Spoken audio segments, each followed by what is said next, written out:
कड़ी और चिलचिलाती तेज धूप किसको अच्छी लगती है। सबको एसी, कूलर और पंखों की हवा में रहना अच्छा लगता है। अलग अलग मौसम का होना एक अलग बात है, लेकिन इस बदलते मौसम में आश्चर्य की बात यह है कि यह गर्मी समय के साथ ही साथ और बढ़ती ही जा रही है। क्या गर्मी पहली बार ही आई है? सूरज हमारी धरती के नजदीक हो गया है।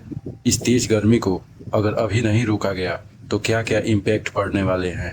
क्या है इस तेज गर्मी का कारण? इस वीडियो में जानने की कोशिश करेंगे। वीडियो में आगे बढ़ने से पहले देखते हैं ये रिपोर्ट। यूएसए में एक ऑर्गेनाइजेशन है जिसका नाम है बर्कले अर्थ, जो कि नॉन प्रॉफिट ऑर्गेनाइजेशन है। उसने एक्स पर शेयर किया कि विश्व के तापमान के डेटा, जिसमें पिछले वर्ष की अपेक्षा औसतन 1.5 डिग्री सेल्सियस से भी ज्यादा बढ़ गया। आप सोच रहे होंगे कि बढ़ते हुए तापमान का 1.5 डिग्री से क्या लेना देना है। इस 1.5 डिग्री को समझने के लिए थोड़ा पीछे चलते हैं। विश्व के 195 देशों द्वारा फ्रांस के पेरिस शहर में एक समझौता किया गया था। एक एग्रीमेंट पर साइन किया गया था। इस समझौते को पेरिस समझौता कहा गया। समझौते के अनुसार वैश्विक स्तर पर तापमान को औसतन 1.5 डिग्री सेल्सियस से ज्यादा नहीं होने देना था। अगर ऐसा होता तो वैश्विक स्तर पर उसके गंभीर और भयानक परिणाम भुगतने होंगे। इसी तरह से जापान के क्योटो में पेरिस समझौते की तरह ही एक और प्रोटोकॉल बनाया गया। उसको नाम दिया गया क्योटो प्रोटोकॉल। इस प्रोटोकॉल को बनाने के पीछे कारण था तापमान को नियंत्रित करना और carbon dioxide, methane, nitrous oxide, hydrofluorocarbon, perfluorocarbon और सल्फर हेक्सा ऑक्साइड में कटौती करना। इस प्रोटोकॉल की शुरुआत 11 दिसंबर 1997 को की गई, लेकिन 16 फरवरी 2005 को लागू किया गया।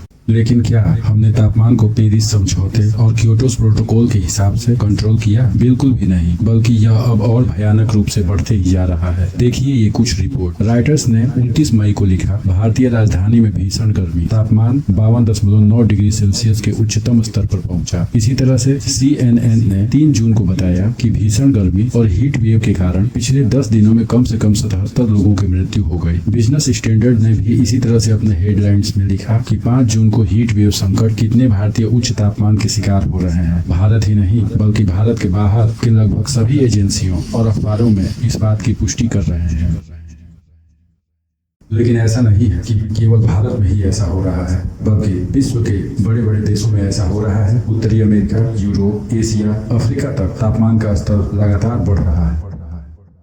हीट वेव का अर्थ क्या है? साधारण से शब्दों में हीट वेव का मतलब यह होता है कि किसी क्षेत्र में सामान्य गर्मी की अपेक्षा तापमान का बहुत ही अधिक बढ़ जाना, जिससे मनुष्य, पेड़ पौधे, फसल, जानवर आदि पर उसका बुरा प्रभाव पड़े और वो बीमार हो जाएं अथवा उनकी मृत्यु हो जाए। भारतीय मौसम विज्ञान विभाग के अनुसार भारत में अधिकतम तापमान मैदानी क्षेत्रों के लिए कम से कम 40 डिग्री सेल्सियस या उससे अधिक हो जाए तो उसको हीट वेव कहा जाता है। इसी तरह से भारत के पहाड़ी क्षेत्रों के लिए कम से कम 30 डिग्री सेल्सियस या उससे अधिक हो जाए तो उसे हीट वेव माना जाता है। Heat wave index. Basically heat wave index में 2 चीजों को मुख्य रूप से मेजर किया जाता है, जिसके आधार पर आप हीट वेव को समझ सकते हैं। इस चार्ट को देखिए। इसमें ऊपर के कॉलम टेम्परेचर शो करता है और रो ह्यूमिडिटी को। तापमान और ह्यूमिडिटी क्लोजली रिलेट करते हैं। यदि टेम्परेचर 27 डिग्री सेल्सियस है और ह्यूमिडिटी 100% है तो आपको 31 डिग्री टेम्परेचर फील होगा, जबकि यही ह्यूमिडिटी 55% होने पर 27 डिग्री सेल्सियस ही फील होगा। आखिर ऐसा क्यों? क्योंकि हमारे आसपास वातावरण में ह्यूमिडिटी कम होने पर हमारे शरीर से निकला हुआ पसीना जल्दी वेपोराइज होकर सूख जाता है, लेकिन यही ह्यूमिडिटी ज्यादा होने पर शरीर से निकला हुआ पसीना आसानी से वेपोराइज नहीं हो पाता है और तापमान के कम होने पर भी ज्यादा गर्मी वाली फील आती है।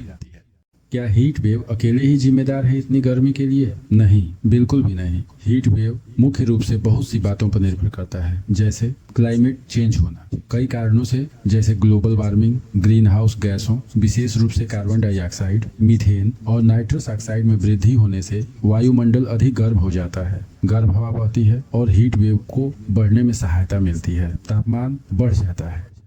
कैसे होता है ग्लोबल वार्मिंग? हमारी धरती को सूर्य की किरणों से गर्मी मिलती है। ये किरणें सबसे पहले तो वायुमंडल में आती हैं और फिर धरती से टकराती हैं। कुछ मात्रा धरती द्वारा अवशोषित कर ली जाती है और कुछ मात्रा धरती से रिफ्लेक्ट होकर वायुमंडल की ओर लौट जाती हैं। अब यहीं से खेल शुरू होता है। धरती का वायुमंडल कई गैसों से मिलकर बना होता है, जिसमें कुछ ग्रीन हाउस गैसें भी शामिल हैं। इनमें से अधिकांश गैसें धरती के ऊपर एक परत बना लेती हैं, जो लौटती किरणों के एक हिस्से को रोक लेता है और यह प्रक्रिया चलती ही रहती है। इससे धरती का वातावरण गर्म हो जाता है। वैज्ञानिकों का मानना है कि ग्रीन हाउस गैसों में बढ़ोतरी होने पर यह आवरण और भी सघन या मोटा हो जाता है। ऐसे में यह आवरण सूर्य की अधिक किरणों को रोकने लगता है और फिर यहीं से शुरू हो जाते हैं ग्लोबल वार्मिंग के दुष्प्रभाव। Atmosphere pressure. हमारी धरती के चारों ओर वायु का मंडल है। यह धरती पर अपना एक हवा द्वारा प्रेशर बनाकर रखता है। वायुमंडल की हवा के बहाव के तरीके के कारण ऐसा होता है। इसको कोरियोलिस इफेक्ट कहते हैं। जब यह प्रेशर ज्यादा हो जाता है तब धरती की सतह की गर्म हवा इसको क्रॉस नहीं कर पाती और धरती की सतह के नजदीक ही रुक जाती है। इससे हीट वेव क्रिएट हो जाता है, तापमान बढ़ जाता है। Geographical factors. धरती के वह क्षेत्र जो इक्वेटर लाइन के आसपास होते हैं वहां सूर्य की किरणें सीधी पड़ती हैं। इसके कारण ऐसी जगहों पर ज्यादा तापमान होता है, जबकि इक्वेटर लाइन से जितनी दूर आप जाएंगे तापमान कम होता जाएगा। Weather change. हॉट वेदर में गर्मी की लहरें अधिक आम बात होती हैं। इसका मेन रीजन होता है सूर्य की किरणें अधिक सीधी होती हैं और दिन लंबे होते जाते हैं। इसी मौसम के अंत में मानसून की शुरुआत होती है और मानसून की देरी से आने पर वर्षा पर निर्भर क्षेत्रों में हीट वेव बढ़ जाती है या तापमान बढ़ जाता है। Ocean effects. सामान्य तौर पर ओशन में तापमान का पैटर्न कुछ अलग ही तरह से होता है, जिसके कारण ओशन भी हीट वेव को प्रभावित करता है। दिन के समय में ओशन जमीन की तुलना में देर से गर्म होता है। इस प्रक्रिया में जमीन से हल्की हवा ऊपर की ओर उठ जाती है और ओशन से भारी और ठंडी हवा जो नमी लिए हुए होती है जमीन की ओर आ जाती है। रात को यही प्रक्रिया ठीक ऑपोजिट होती है। एल नीनो और ला नीना इफेक्ट्स। ओशन की इस प्रक्रिया में एक और रोल एल नीनो और ला नीना दो ओपोजिट धाराओं का भी होता है। एल नीनो और ला नीना आमतौर पर 9 से 12 महीने तक चलती हैं, लेकिन कभी कभी सालों तक चल सकती हैं। एल नीनो और ला नीना की घटनाएं औसतन हर 2 साल या 7 साल में होती हैं, इसलिए इनका भी बहुत ही बड़ा महत्वपूर्ण रोल हीट वेव को प्रभावित करता है। डिफोरेस्टेशन। लकड़ी उद्योगों, खेती की जमीन, शहरों को बसाने, सड़क बनाने और लकड़ी के विभिन्न उपयोगों के चलते वनों की कटाई लगातार होती जा रही है। इससे वनों के होने से जो प्रकाश का संश्लेषण होने में सूर्य की किरणें खर्च हो जाती थी, वह किरणें धरती के तापमान को बढ़ा देती हैं। इसके अलावा पेड़ कार्बन डाइऑक्साइड को फोटोसिंथेसिस प्रोसेस में इनटेक करते हैं और ग्लोबल वार्मिंग को कम करने में सहायक होते हैं। लेकिन डिफोरेस्टेशन के कारण जिस कार्बन डाइऑक्साइड को फोटोसिंथेसिस में यूज होना था, वह हीट वेव में सहायक बनती है। डिजर्ट। विभिन्न कारणों से डिजर्ट भी लगातार हर साल बढ़ जाता है। डिजर्ट के हर साल बढ़ने की घटना से हर साल हीट वेव के होने की संभावना भी बढ़ जाती है। मनुष्य की नकल। बढ़ते हुए शहरीकरण और सड़कों आदि बनना भी हीट वेव के घटित होने में बहुत ही बड़ा योगदान देते हैं। विकास के रास्ते में आने वाले पेड़ काटे जाते हैं, उनकी जगह नए पेड़ों को नहीं लगाया जाता है और न ही उसको सुरक्षित निकालकर दूसरी जगह भी लगाया जाता है। भारत में विकसित कहे जाने वाले शहरों में देखिए नकल कर कैसे चमकीले मकान और ऑफिस बनाए गए हैं। इन मकानों पर जब सूर्य की किरणें पड़ती हैं तब वह लाइट को रिफ्लेक्ट करती हैं और हीट वेव में यह भी महत्वपूर्ण योगदान करती हैं। जहां हम पैदल जा सकते थे, आज वहां के लिए भी हम बाइक को यूज कर रहे हैं। यहाँ तक कि स्कूलों और कॉलेजों में पढ़ने वाले बच्चे भी आज बाइक और कारों का यूज कर रहे हैं। यह बस एक नकल ही है, इसका कोई सेंस ही नहीं बनता है। और इसी तरह से हजारों काम बस नकल करके किए जा रहे हैं, जिससे कि ऊर्जा का दुरुपयोग होता जा रहा है और तापमान बढ़ता ही जा रहा है। धरती की सतह विभिन्न कारणों से जैसे वनों की कटाई, विकास के कार्य, सड़क निर्माण आदि से मिट्टी में नमी की कमी हो जाती है। नए वृक्ष आदि के न लगाने से लंबे समय तक चलने वाली गर्मी की लहरें मिट्टी को और ज्यादा सुखा देती हैं, जिससे वेपोराइजेशन कम हो जाता है और हीट वेव को बढ़ाने का यह काम करती है। इसी तरह से बर्फ और बर्फ के पिघलने से धरती की सतह द्वारा गर्मी का अधिक अवशोषण किया जाता है। आधुनिक उपकरण। कुछ समय तक एसी और कूलर के विषय में कोई जानता भी नहीं था, लेकिन आज ऐसे डिवाइसेज को आप घर घर में देख सकते हैं और घरों में ही नहीं बल्कि आजकल कारों में, बसों में, ट्रेन में और न जाने किस किस तरीके से ग्रीन हाउस इफेक्ट को हम पैदा कर रहे हैं और तापमान को और ज्यादा गर्म होने की दावत दे रहे हैं। ऐसे उपयोग से ऊर्जा का अधिक उपयोग होता है। ऊर्जा के उपयोग के बढ़ने से ज्यादा प्रोडक्शन करना पड़ता है और ज्यादा प्रोडक्शन का मतलब ही है और ज्यादा कार्बन एमिशन और हीट वेव में वृद्धि। जबकि एसी जिस कमरे में या ऑफिस में लगाई जाती है बस वहीं ठंडा कर सकती है, बाहर के क्लाइमेट को और ज्यादा गर्म ही करती है, जो कि परमानेंट सॉल्यूशन बिल्कुल भी नहीं है। हीट वेव और बढ़ते तापमान के दुनिया भर में विनाशकारी परिणाम। हीट वेव और गर्मी के कारण जमी हुई बर्फ पिघल रही है, जिससे समुद्र का वाटर लेवल बढ़ता ही जा रहा है। बढ़ते जल से समुद्र के किनारे के शहरों के जलमग्न हो जाने की गंभीर समस्या से इनकार नहीं किया जा सकता है, जिसमें बार बार बाढ़ आना, आंधी और तूफान शामिल है। इससे समुद्र के किनारे बसे शहरों के तबाह हो जाने से इनकार नहीं किया जा सकता है। बची हुई आबादी अपने बचाव के लिए दूसरे शहरों में चली जाएगी, लेकिन दूसरे शहर द्वारा अचानक से बढ़ी हुई आबादी का बोझ उठा पाना एक प्रश्न का विषय होगा।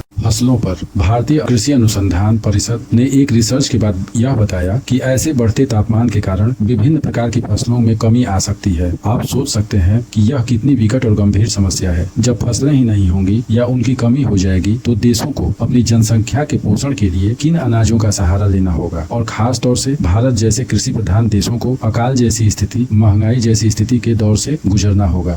पुराने वाहन, ऐसे वाहन जो कि बहुत ही पुराने हो चुके हैं, जिनसे कार्बन एमिशन ज्यादा होता है और ग्रीन हाउस गैसें इंक्रीज होती हैं, तापमान में वृद्धि होती है। भारत जैसे न जाने कितने ही देश जहां इतनी आय नहीं है कि तत्काल ही देश की आबादी जो कि पुराने वाहनों को यूज कर रही है उसको तुरंत बदल दे। ऐसे में यह एक प्रश्न है कि क्लाइमेट में हीट वेव न हो या तापमान और ज्यादा न बढ़े, इसके लिए कौन से कदम उठाए जाएंगे। जंगलों में आग, बढ़ते तापमान के कारण हर साल जंगलों में आग लग जाती है जो कि आसानी से बुझाई नहीं जा सकती। इससे भी धरती से पेड़ों की महत्वपूर्ण प्रजातियां तो कम हो ही रही हैं, इसके साथ वनों का क्षेत्रफल धरती से कम होता जा रहा है। इसको रोकना बहुत ही चैलेंजिंग कार्य है। स्वास्थ्य, भले ही हमने बहुत ही ज्यादा विकास कर लिया हो, लेकिन अल्टीमेटली यदि हानि ही उठानी पड़े तो विकास कहने भर को रह जाता है। हीट वेव और बढ़ते तापमान से एक और तो कुछ लोग एसी और विभिन्न मशीनों का उपयोग करके थोड़े समय के लिए राहत तो पा लेते हैं, लेकिन उनके दूरगामी परिणाम भयंकर होते हैं। हीट स्ट्रोक और बढ़ते तापमान से मरने वाले और बीमार लोगों की खबरें दिल दहलाने वाली ही होती हैं। पानी की कमी, जल ही जीवन का स्लोगन आपने बार बार पढ़ा और देखा होगा। हीट वेव और तापमान के बढ़ने से पानी पर भी कम खतरा नहीं है। हमारी धरती पर पानी के समुद्र तो हैं, लेकिन पीने लायक पानी बहुत ही कम है। बढ़ते तापमान से पानी का वेपोराइजेशन रेट बढ़ जाता है, जिससे कुछ क्षेत्रों में ज्यादा वर्षा हो जाती है और कुछ क्षेत्रों में सूखा पड़ जाता है। धरती के नीचे पानी का लेवल नीचे होता जाता है, इससे पानी की कमी हो जाती है। उपाय, हीट वेव और पेरिस समझौते या क्योटो प्रोटोकॉल को याद कीजिए, जिसके बारे में इस वीडियो में शुरू में ही हमने बताया। दूरगामी उपायों के विषय में यदि आज से और अभी से विचार नहीं किया जाता है तो विश्व की महान सभ्यताओं की तरह हम भी कहीं विलुप्त न हो जाएं। कार्बन उत्सर्जन को कम करना, वाहनों से कार्बन मोनोऑक्साइड के ज्यादा उत्सर्जन से हीट वेव बढ़ती है, जिसके लिए भारत में 2020 से 25 तक एथेनॉल को पेट्रोल में मिलाने की योजना तैयार की गई। इसके लिए पेट्रोल में 20% एथेनॉल मिलाकर उसके उपयोग करने से 2 पहिया वाहनों में लगभग 50% और 4 पहिया वाहनों में लगभग 30% कार्बन मोनोऑक्साइड उत्सर्जन में कमी का अनुमान लगाया गया है। क्या यह एक कारगर उपाय है? भविष्य के लिए यह भी एक प्रश्न का विषय ही होगा। ऊर्जा का सही उपयोग, ग्रीन हाउस इफेक्ट्स और इससे तापमान में वृद्धि का एक और महत्वपूर्ण कारण है ऊर्जा का जरूरत से ज्यादा उपयोग। इससे ऊर्जा ट्रांसमिशन और ऊर्जा वितरण लाइनों पर अतिरिक्त बोझ बढ़ता है। अधिक ऊर्जा का उत्पादन करना पड़ता है, जिससे कि ग्रीन हाउस इफेक्ट्स और ज्यादा बढ़ जाती हैं। सौर ऊर्जा और इसी तरह के अन्य दूसरे और सुरक्षित ऊर्जा वाली तकनीकों पर पूरी दुनिया को जल्द ही स्विच करना होगा। ट्रांसपोर्टेशन को ग्रीन एनर्जी से स्विच करना। आज हर घर में कार और बाइक आपको मिल जाएगी। यह सब आसान तो है, लेकिन एक बहुत ही बड़ा कारण है तापमान के बढ़ने का। इसके लिए ग्रीन और सुरक्षित ट्रांसपोर्टेशन पर स्विच करना होगा। रिसाइकल होने वाली चीजों का ज्यादा उपयोग, ऐसे प्रोडक्ट्स को बढ़ावा देना चाहिए जो रिसाइकल हो जाए तथा जिसकी पैकेजिंग 9 के बराबर हो या कम से कम हो। एनर्जी एफिशिएंट प्रोडक्ट्स खरीदना, किसी भी डिवाइस को खरीदने से पहले उसकी एनर्जी एफिशिएंसी की गहराई से जानकारी लेनी चाहिए। वाटर कंजर्वेशन, पानी के सदुपयोग से हम पानी निकालने के लिए खर्च हो रही ऊर्जा को कम कर सकते हैं। पेड़ लगाना, बड़े पैमाने पर पेड़ लगाकर हम ग्रीन हाउस इफेक्ट्स को कम कर सकते हैं। हम जानते हैं कि पेड़ का अहम योगदान होता है ग्रीन हाउस इफेक्ट्स को कम करने में अथवा बढ़ने में। पेड़ लगाना सबसे अहम बात है, क्योंकि एक पेड़ लगभग 21 किलोग्राम कार्बन डाइऑक्साइड एब्जॉर्ब करते हैं। तो जरा सोचिए, करोड़ों पेड़ जिसको हमने काट दिया, उनके न होने से कितनी कार्बन डाइऑक्साइड